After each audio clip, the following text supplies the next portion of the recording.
Got Director of Rugby Steve Diamond looking forward to Sunday's trip to Sale Sharks in the Prem Cup. Diamonds were 5 from 5 in a tournament which perhaps doesn't get a lot of love from the media, too much TV coverage, but how important is it for clubs like Newcastle and every club that's in it? Well, I think it's really important. I think over the next few years we'll see the growth of this competition. Unlike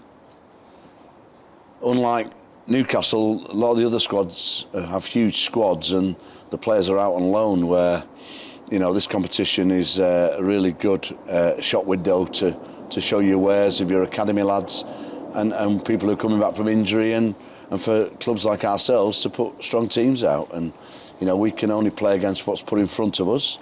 It's the opposition's choice of what they want to do.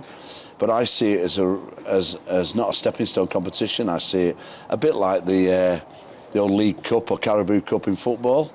Everybody thinks it's the cup you don't want to be in, but you never hear that from people who win it. Silverware is difficult to win. I can say confidently we're probably not going to win the league this year, but I can also say confidently we won't be finishing bottom. So it's a good momentum builder for us moving through the winter, and if we can continue to play the way we've played and score tries like we are doing, it gives us confidence for when we hit the league again in March. You're 5 from 5 in the competition, so an obvious question in a way, but how have the Falcons gone this season? What have you learned from the games? Well, again, it depends what the opposition put out in front of you, and we played Caldy, who were plucky, but they're a semi-pro team.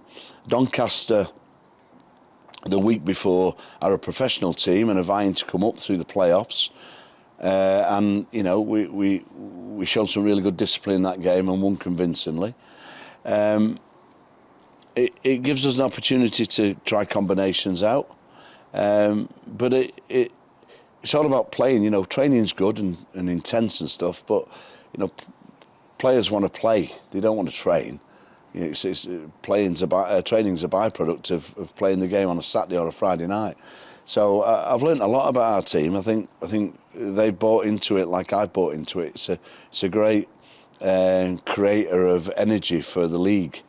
We beat Exeter, then won 3 games in the cup, and then we beat Saracens, and we go to Sale, which will be a tough game at weekend because they'll be wanting to get a home draw also.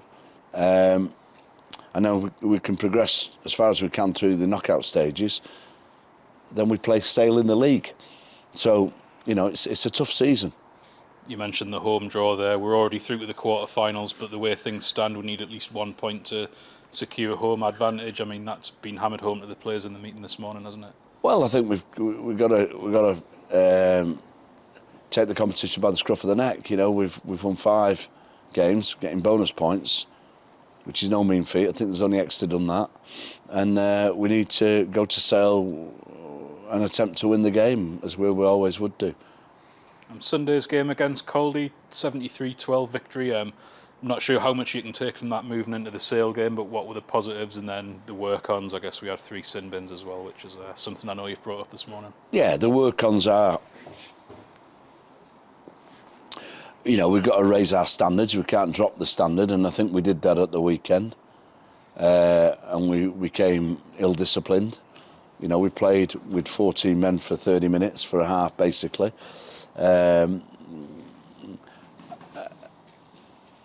We can take that they isolated our driving maul and scored 2 tries from it, which was disappointing. But there are a lot of positives. A lot of young kids come on.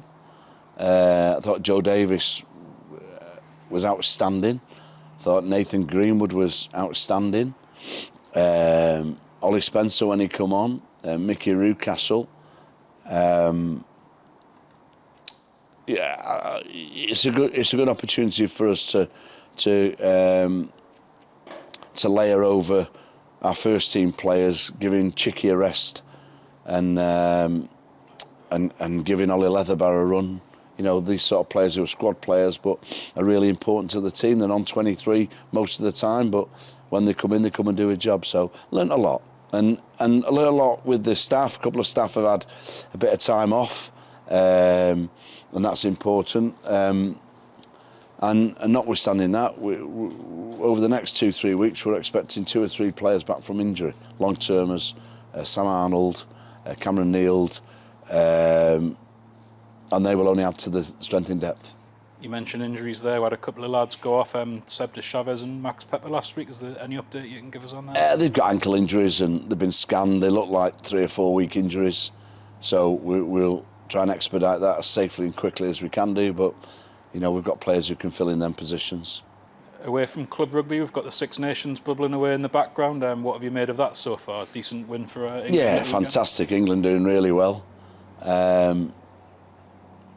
You know, everybody's got an opinion, haven't they, on social media? But going to Ireland was always going to be difficult, and then beating France in the style that it happened, last ditch. I watched it in a pub, which is normally a Man United and Man City pub, and the pub was an England rugby pub. It was ecstatic at the end, and I think we need performances like that to grow the game. Absolutely. Thanks for your time, Dimes, and good luck for the weekend. Thanks, mate.